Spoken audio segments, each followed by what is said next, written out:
തിരുവനന്തപുരത്ത് മാനസിക വെല്ലുവിളി നേരിടുന്ന യുവതിക്ക് നേരെ അതിക്രൂര പീഡനം. പെൺകുട്ടിയെ ഭീഷണിപ്പെടുത്തി പീഡിപ്പിച്ച ഓട്ടോ ഡ്രൈവർ അറസ്റ്റിലായി. വട്ടപ്പാറ വാലിക്കോണം സ്വദേശി ശോഭയാണ് പിടിയിലായത്.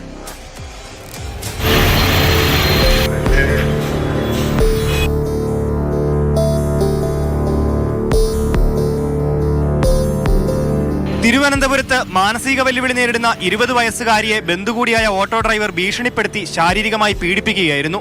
വീട്ടുകാരുമായുള്ള പരിചയം മുതലെടുത്ത് പെൺകുട്ടിയുടെ തിരുവനന്തപുരത്തെ വീട്ടിലെത്തിയ പ്രതി പലപ്പോഴായി പെൺകുട്ടിയെ പീഡനത്തിനിരയാക്കി പോരുകയായിരുന്നു. പീഡന വിവരം പുറത്തു പറഞ്ഞാൽ പെൺകുട്ടിയെയും കുടുംബത്തെയും കൊല്ലുമെന്നും പ്രതി ഭീഷണിപ്പെടുത്തിയായിരുന്നു നിരന്തരം പീഡനത്തിനിരയാക്കിയിരുന്നത്. അതുകൊണ്ട് തന്നെ പീഡന വിവരം പുറത്തായിരുന്നില്ല. ഇക്കഴിഞ്ഞ ദിവസമാണ് പെൺകുട്ടിയുടെ വീട്ടിൽ ആരുമില്ലാതിരുന്ന സമയത്ത് ഓട്ടോയിലെത്തിയ പ്രതി ശോഭി പെൺകുട്ടിയെ സ്വന്തം വീട്ടിലേക്ക് കടത്തിക്കൊണ്ടുപോകാൻ ശ്രമിച്ചത്. ഇത് കണ്ട നാട്ടുകാർ ശോഭിയെ തടഞ്ഞുവെച്ചു. പിന്നാലെ പോലീസ് എത്തി ചോദ്യം ചെയ്തപ്പോഴാണ് പ്രതി കുറ്റസമ്മതം നടത്തിയത്. പോലീസ് യുവതിയുടെ മൊഴി രേഖപ്പെടുത്തി കേസ് രജിസ്റ്റർ ചെയ്യുകയായിരുന്നു. വട്ടപ്പാറ വാലിക്കോണം സ്വദേശി ശോഭിയെ കോടതിയിൽ ഹാജരാക്കി റിമാൻഡ് ചെയ്തു.